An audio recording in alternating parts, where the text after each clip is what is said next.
सौतन पड़ी सास बहू पर भारी पार्ट 3। देविका ने समर्थ को पूरी तरह अपने कब्जे में कर लिया है। अब देविका समर्थ को बाकी घर वालों के खिलाफ भड़काना शुरू कर देती है। सुनिए जी, आपकी माँ ना मुझसे बहुत चिढ़ती है। नहीं देविका, माँ तो तुमसे बहुत प्यार करती है, तुम्हें ऐसा क्यों लगता है? देखिए ना, जब भी मैं आपके साथ कहीं भी बाहर जाती हूँ तो माँ का मुंह बन जाता है। वो किसी न किसी बहाने मुझे रोकने की कोशिश करती रहती हैं।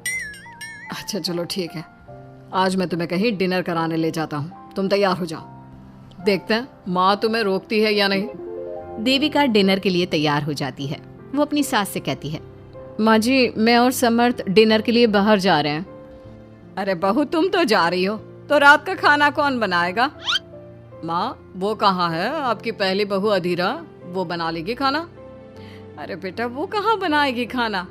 वो तो दिन रात बस रोती रहती है, और वैसे भी उसके हाथ का बना खाना तो तूने खाया ही नहीं। बहुत बेकार खाना बनाती है। माँ, देविका इस घर में खाना बनाने के लिए नहीं आई है। वो आज के बाद इस घर का कोई काम नहीं करेगी और खाना भी नहीं बनाएगी। मैं अभी अधीरा से बात करता हूँ। अधीरा, अधीरा! समर्थ की आवाज़ सुनकर अधीरा दौड़ती हुई आती है। जी, आपने बुलाया मुझे? ये क्या है? तुम दिन रात कमरे में बैठकर रोती रहती हो? तुम्हें घर में कोई काम नहीं दिखाई देता क्या? माँ और सौम्या के लिए खाना बना लो, मेरे और देविका के लिए मत बनाना, क्योंकि हम बाहर खाना खाने जा रहे हैं। ये बोलकर दोनों घर से बाहर निकल जाते हैं और अधीरा खाना बनाने में लग जाती है। जैसे ही खाना बनकर तैयार होता है, अधीरा सबसे पहले अपनी सास को खाना देती है। लीजिए माँ जी खाना। मंजू मुंह बिगाड़ लेती है और खाना खाना शुरू करती है, पर खाना तो उसे बहुत अच्छा लगता है। वो कहती है, अरे वाह बहू, आज का खाना तो तुमने अच्छा बनाया है, तो उस दिन इतना बुरा खाना क्यों बनाया था? माँ, खाना तो मैं ऐसा ही बनाती हूँ, और उस दिन भी अच्छा ही खाना बनाया था, लेकिन उस खाने में किसी ने ऊपर से हल्दी डाल दी थी, जिसकी वजह से खाने का टेस्ट बेकार हो गया था। अधीरा की बात सुनते ही मंजू को ये समझने में देर नहीं लगी कि ये काम सौम्या ने किया होगा। उधर रास्ते में देविका समर्थ को उसके घर वालों के खिलाफ भड़काने में लगी होती है। देखो ना समझिए, आपने माँ कैसे मुझे आपके साथ जाने से रोकने के लिए खाना बनाने का बहाना करने लगी।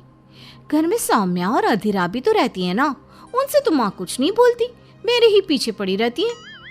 हाँ देविका, देख लिया मैंने, माँ तुम्हें बाहर जाने नहीं देती, लेकिन उसका कारण ये भी है कि अधीरा को तुम्हारी तरह मज़ेदार खाना बनाना नहीं आता। चलो आपकी बात ठीक है, अधीरा को खाना बनाना नहीं आता, लेकिन सौम्या भी तो घर में रहती है। खाना बनाना तो दो, और वो एक पानी का ग्लास भी नहीं उठा सकती। अरे सौम्या तो अभी पढ़ाई कर रही है ना, और दो दो भाभीयों के होते हुए उससे काम करने की क्या ज़रूरत? अच्छा, पढ़ाई कर रही है? समर्थ जी, आप कितने भोले हो। आपकी बहन मेरी सहेली है, हम एक साथ ही पढ़ते थे ना। मेरी पढ़ाई खत्म हो गई, लेकिन इसकी पढ़ाई खत्म होने का नाम क्यों नहीं ले रही? ये बात भी बता दो ज़रा। हाँ देविका, तुम ठीक बोल रही हो, मैंने तो इस बारे में कभी नहीं सोचा। चलो कल ही बात करता हूँ सौम्या से। सिर्फ बात मत करना उससे, जल्द से जल्द उसकी शादी करवा दीजिए। लड़कियाँ जितनी जल्दी अपने घर विदा हो जाएं उतना ही अच्छा है। इस तरह देविका अपने पति के दिल में अपनी सास और ननद के लिए नफरत पैदा करने की कोशिश करती है। अगली सुबह सौम्या समर्थ के पास आती है और कहती है, भैया, मुझे कॉलेज में फ़ीस जमा करवानी है, आप मुझे 25,000 का चेक दे दो प्लीज़। ये तुम कौन सी पढ़ाई कर रही हो जो अभी तक रेल के इंजन की तरह चले जा रही है? देविका की पढ़ाई तो कब की खत्म हो गई, और तुम पढ़ाई के नाम पर पैसे लिए जा रही हो। भैया, देविका ने बीए किया है, मैं एमए कर रही हूँ। मैंने देविका से कहा भी था कि वो भी एमए कर ले, लेकिन उसने मना कर दिया। सौम्या, देविका तुम्हारी भाभी है, उसका नाम मत लो, और कल से तुम कॉलेज नहीं जाओगी। लेकिन भैया। सौम्या, मुझसे बहस मत करो, घर पर रहकर खाना बनाना सीखो, नहीं तो अधीरा की तरह तुम्हारे ससुराल वाले तुम्हें ताने देंगे। ये बोलकर समर्थ वहाँ से चला जाता है और सौम्या देविका से कहती है, आज तक भैया ने मुझे कभी किसी चीज़ के लिए नहीं रोका। मुझे पता है देविका, तुमने ही भैया के दिमाग में ये सारी चीज़ें डाली है ना। सौम्या, तुम मेरी प्यारी सहेली हो, तुमने मेरी शादी अपने प्यारे भैया से करवाई, मेरा भी तो फर्ज है ना तुम्हारे बारे में सोचने का। मैं भी तुम्हारी शादी किसी अच्छी सी लड़की से करवा कर तुम्हें जल्द इस घर से रुखसत करूंगी। क्या? तुमने भैया से मेरी शादी की बात की है? हाँ की है, और वो तुम्हारे लिए लड़का देखने के लिए तैयार भी हो गए हैं। देविका, तुम कितनी एहसान फरामोश हो। तुम्हें इस घर में लाने के लिए मैंने क्या क्या जतन नहीं किए, और तुम मुझे ही इस घर से निकालना चाहती हो। सौम्या सौम्या, इतनी नादान मत बनो। तुमने अपने भाई के दिल में अधीरा के लिए कितनी नफरत भर दी है। मैं नहीं चाहती कि जो अधीरा के साथ हुआ है वो कभी मेरे साथ भी हो। देविका की बात सुनकर सौम्या को बहुत दुख होता है और उसे अपनी गलती का एहसास होता है। ऐसे ही देविका अपनी सास और सौतन को अपने पति की नज़रों के सामने गलत साबित करने के लिए नए नए तरीके ढूंढती रहती है। अगले दिन समर्थ ऑफिस के लिए तैयार होता है तो देविका समर्थ से कहती है, समर्थ जी, इस घर पर और आप पर मेरा थोड़ा सा भी अधिकार है या नहीं? अरे क्या हुआ, सुबह सुबह इतना गुस्सा? इस घर पर मुझ पर तुम्हारा पूरा अधिकार है, लेकिन हुआ क्या? तुम क्यों झांसी की रानी बनी हो आज? मैंने माँ जी से दवाई लाने के लिए पैसे मांगे तो उन्होंने मुझे साफ मना कर दिया। अब जो भी कमा कर लाते हो अपनी माँ के हाथ में देते हो, और वो घर का सामान लाने में अपनी मनमानी करती हैं।